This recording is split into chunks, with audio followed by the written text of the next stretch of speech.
Assalamu alaikum students. In last class we have discussed about spectral lines. We were discussing about spectral lines of hydrogen spectrum, and we have discussed about one of the spectral line, that is Lyman series. In this class we are going to discuss about Balmer series. Next, second one, that is Balmer series.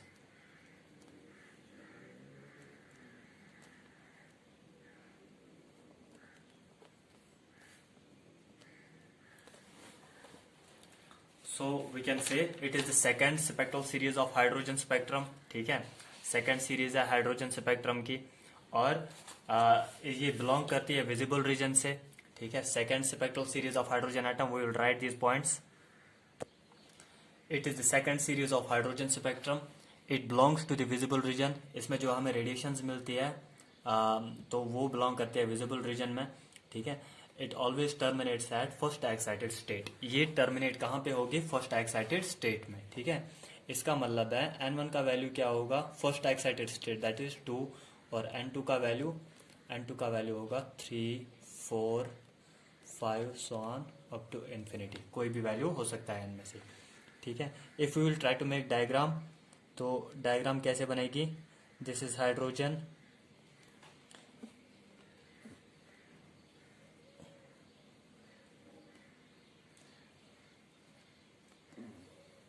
this is n is equal to 1, n is equal to 2, n is equal to 3, n is equal to 4, n is equal to infinity. ठीक, अब सभी lines कहाँ पे आके रुकती है इसमें? n is equal to 2 पे. That means this will be the first line of the series, second line of the series, और जो infinity तक जाएगी उसको हम last line कहेंगे. First line, second line of what? Balmer series. ठीक, this is last line of Balmer series. ठीक, अब N1 2 है, N2 3, 4, 5. ठीक, so we can say if I am talking about first line of Balmer series, then the transition will occur from, if I am talking about first line of Balmer series, the transition will occur from n is equal to 3 to n is equal to 2. That means 3 to 2 electron move होगा. ठीक है, if I am talking about second line, what does it mean? It means the line from n is equal to 4 to n is equal to 2.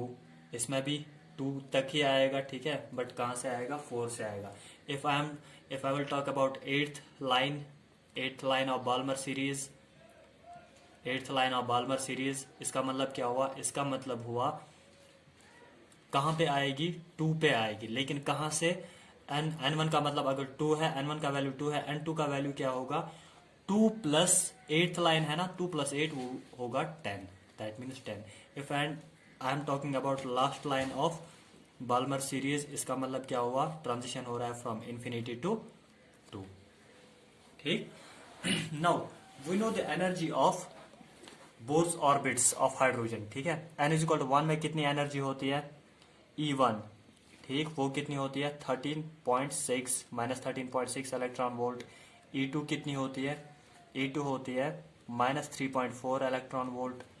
And हमें चाहिए यहाँ पे extreme lines के लिए, that means E1, E2 and infinity. Sorry, E1 तो चाहिए ही नहीं हमें.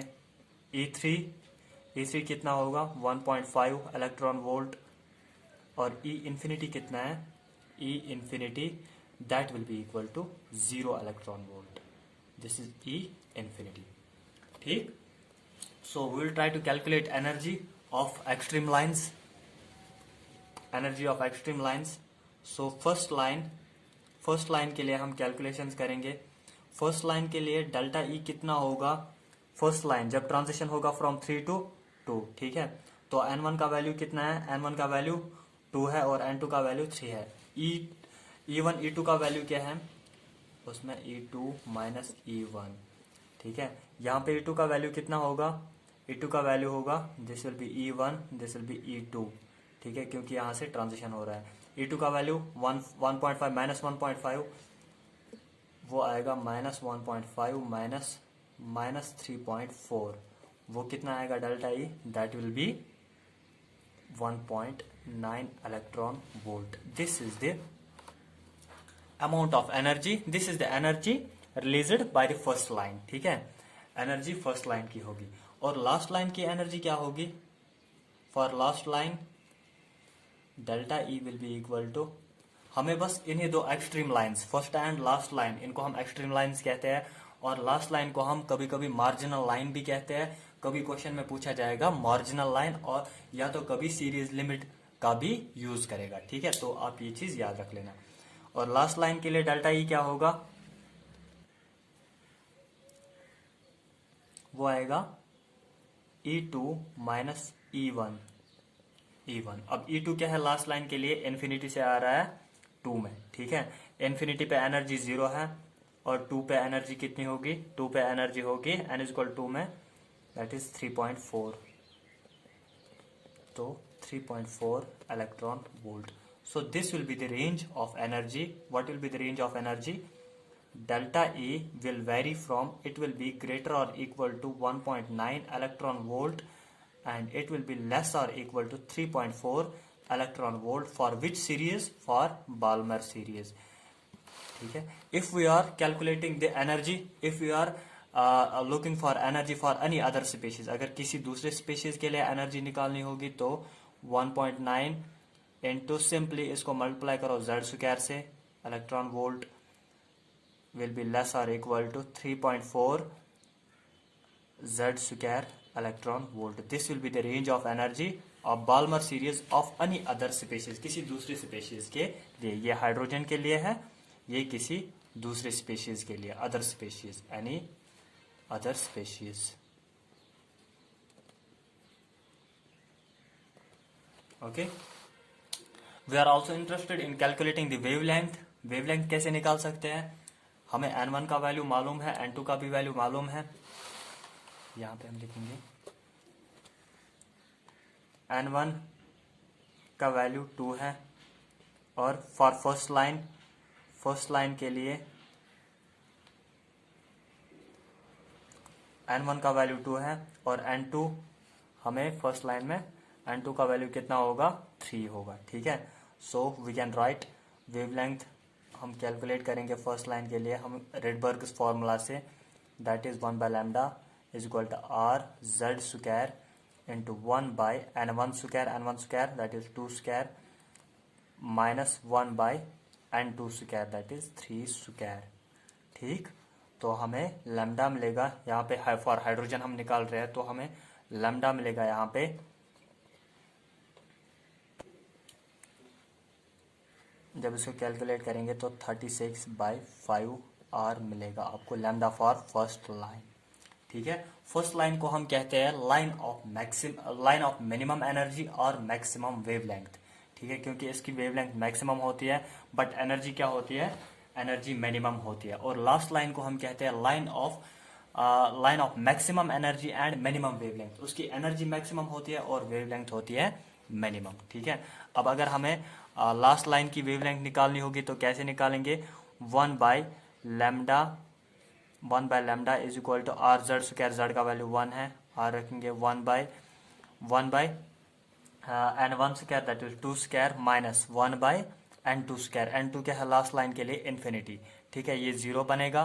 तो सिंपली अगर आपको लास्ट लाइन के लिए लैम्डा निकालना होगा तो लैम्डा का फॉर्मूला है for last line that is n1 square divided bye, ये एक शॉर्टकट आप सीधे याद रखना, n1 square divided by r। अब n1 स्क्वायर क्या है यहाँ पे 2 स्क्वायर है that is 4/r। So lambda for last line will be 4/r। We are also interested in calculating wavelength in terms of values. Wavelength को हम values में भी निकाल सकते हैं by providing the value of energy, ठीक है। अगर हमें लैम्डा फॉर फर्स्ट लाइन निकालना है, लैम्डा फॉर फर्स्ट लाइन वो कितना आएगा? 12400 डिवाइडेड बाय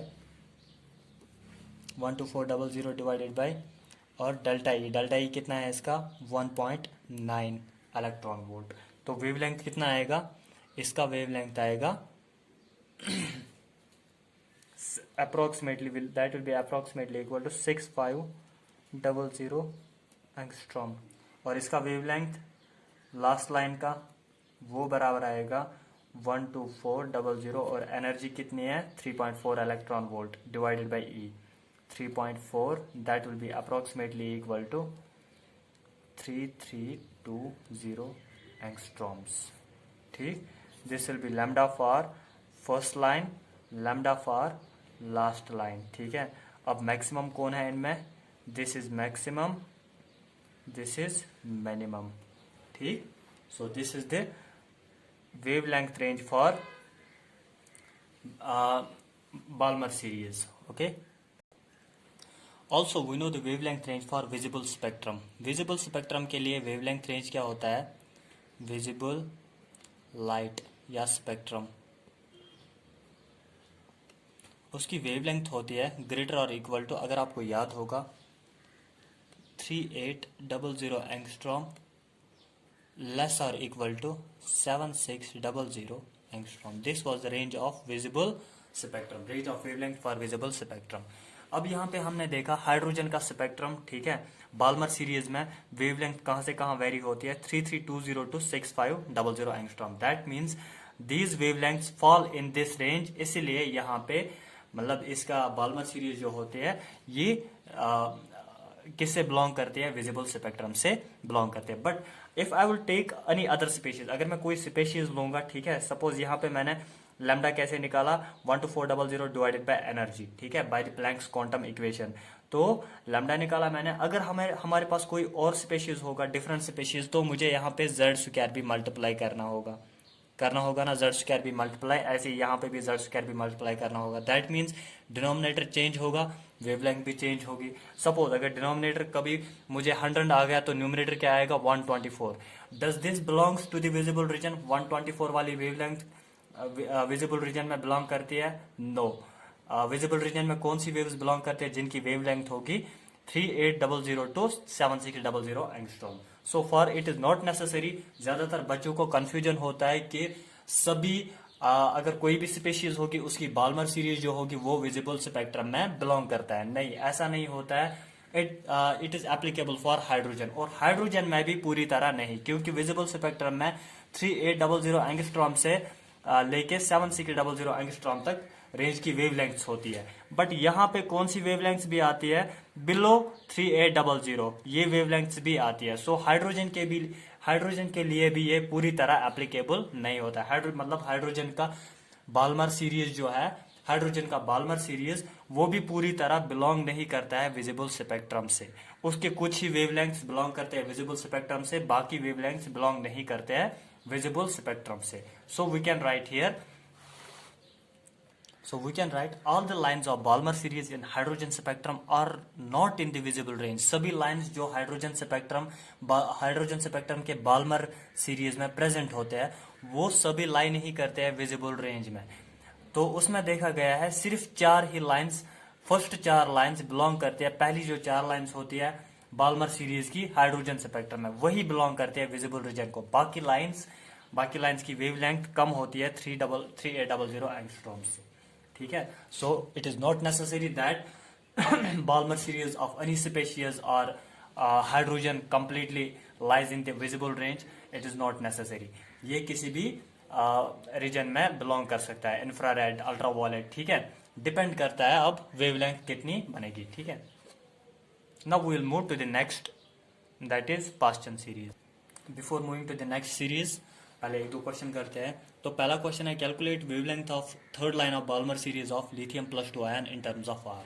तो हमें किस लाइन का निकालना है, थर्ड लाइन का निकालना है। लेकिन कौन सी सीरीज है, Balmer series. Balmer series that means N1 का वैल्यू क्या होगा, 2। We always know it terminates at n=2, ठीक। और N2 का वैल्यू कितना होगा, थर्ड लाइन है, जैसे कि थर्ड लाइन है यहाँ पे, दैट मीन्स 3 + N1 का value that is 2, that will B 5, ठीक। N2 का value 5। Now use this in formula 1/λ is equal to R(Z²), but we are calculating for lithium +2, ठीक है। 1/N1, N1 का 2² प्लस माइनस 1/N2 इसका 5², ठीक। तो 1/λ will be equal to R, Z का Z क्या होगा लिथियम के लिए 3, that is 3² into 1/2² that is 4, ये 25 आएगा, 25 - 4 दैट इज 21 ऊपर रहेगा, और 25 × 4 दैट विल बी 100, 21 × 9 वो आएगा 189, दैट इज 189 R बाय 100। तो लैम्डा का वैल्यू जब निकालेंगे वो निकलेगा 100 by 189 R। This is the value of lambda we require in terms of R। दूसरा क्वेश्चन है हमारा, if wavelength of fourth line of Balmer series, fourth line है बाल्मर सीरीज की, दैट मीन्स n1 कितना होगा 2 और n2 कितना होगा 2 + 4, ठीक, वो आएगा 6। Balmer series of helium plus ion, helium का एटॉमिक नंबर क्या है 2, इस x, इसका वेवलेंथ इसने दिया है वही से x। Then calculate wavelength of third line, अब हमें किसका निकालना है, wavelength of third line of Balmer series, that means n1 का वैल्यू फिर से 2, third line that means n2 का वैल्यू कितना होगा 2 + 3 दैट विल बी 5, और z का वैल्यू कितना होगा beryllium plus 3 ion that is 4, ठीक। तो हमें इसका वेवलेंथ निकालना है इन टर्म्स ऑफ x। तो कैसे करेंगे, simply by applying the formula, ठीक है। 1 बाय लैम्डा किसके बराबर होता है, अगर मैं बेरिलियम प्लस 3 का लूंगा, beryllium plus 3 divided by 1 by lambda of helium plus ion, ठीक। बेरिलियम प्लस 3 तो ये वाला लो आप, ये बेरिलियम का है, ये हीलियम का है, ठीक। तो यहाँ पे हम कर सकते हैं R और नीचे वाला R ये कैंसल हो जाएगा, ठीक है। तो R तो हम नहीं लिखेंगे पहले से ही।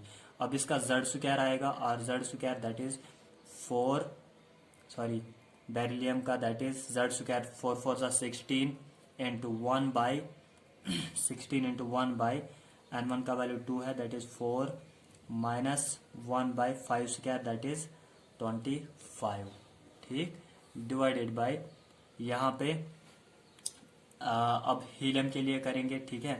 तो z का वैल्यू 2 है तो 2 2 सा 4, 1 बाई 4 माइनस 1 बाई 6 6 सा 36, ठीक। अब इसका वैल्यू हमें दिया हुआ है वही से, ठीक है, हीलियम का, ये किसके बराबर है x के बराबर है। तो हम निकाल सकते हैं 1 by lambda beryllium plus 3 that will be equal to, जब आप फर्दर कैलकुलेशंस करोगे तो आपको लैम्डा BE प्लस 3 इसका निकलना चाहिए 50x बाय 189, ठीक। Now we will move to the next series that is Paschen series. Now Paschen series it is the third series of hydrogen spectrum, मालूम है हमें थर्ड सीरीज है, it belongs to the infrared region, ये point भी मालूम है हमें, and it terminates at second excited state. Second excited state that means कहां पे टर्मिनेट होती है, n इज इक्वल टू 3 पे टर्मिनेट होती है। n1 का वैल्यू 3 होगा एंड n2 में take values 4 5 6 so on up to infinity. अगर हम रेडबर्ग फॉर्मूला लिखेंगे 1 बाय लैम्डा, इसमें कितना आएगा R Z square into 1 by n1 square, n1 क्या है इसमें 3 square that is 9 minus 1 by n2 that is n square. अब यहाँ पे ये इसके लिए रेडबर्ग फॉर्मूला बन गया है, वायर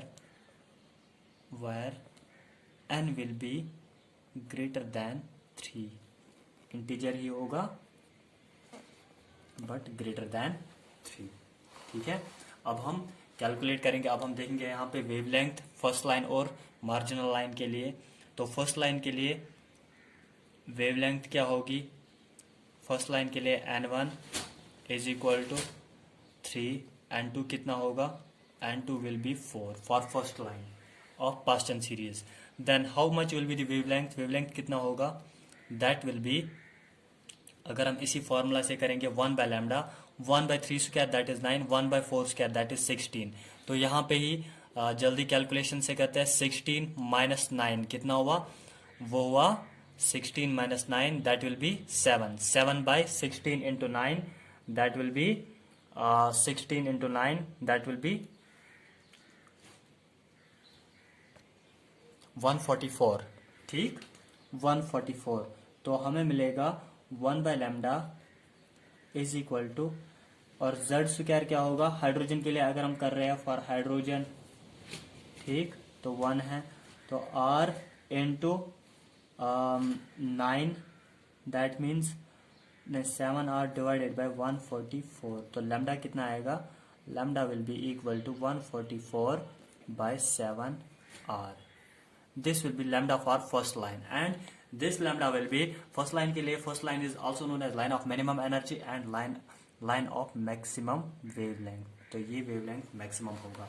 अब अगर पूछ रहा है marginal line के लिए या last line के लिए wavelength निकालना, तो n1 का वैल्यू क्या है 3, n2 का वैल्यू क्या है infinity. ठीक है, अब हमें अभी का शॉर्टकट याद ही होगा. ठीक है, शॉर्टकट क्या था, वेवलेंथ फॉर मार्जिनल लाइन या last line, that will be equal to n1 square divided by r. n1 क्या है इसमें, क्योंकि n2 यहाँ पे इन्फिनिटी होता है तो ये जीरो बन जाएगा ये टर्म. ठीक है, ये टर्म जीरो बनेगी. अब n1 square divide by r ही जितना रहेगा. n1 क्या है यहाँ पे 3, that is 9 by r. This is wavelength for marginal line. Now will move to the next, that is Brackett series. Bracket series. It is the fourth series of hydrogen spectrum. It belongs to the infrared region. We know that it terminates at third excited state. कहाँ पे terminate होती है, third excited state में. That means n1 का value क्या होगा, third excited state, that is 4. n2 का value क्या होगा, that may be 5, 6, 7 up to infinity. ठीक, तो रेडबर्ग्स फॉर्मूला क्या बनेगा इसके लिए, 1 by lambda will be equal to r z square into 1 by 4 का square, that is 16 minus 1 by n2 के बदले n स्क्वायर रखेंगे. ठीक है, where n will be greater than 4, where n is greater than 4. This will be the Rydberg's formula for this line. और अगर हमें wavelength निकालना होगा, ज्यादातर हमें क्वेश्चंस होते हैं वेवलेंथ निकालनी होती है फर्स्ट लाइन और लास्ट लाइन की. फॉर अगर हमें ब्रैकेट सीरीज में निकालना होगा तो फर्स्ट लाइन के लिए वेवलेंथ क्या होगी, n1 हमें मालूम है, n1 इज 4 और n2 क्या होगा फर्स्ट लाइन के लिए 5.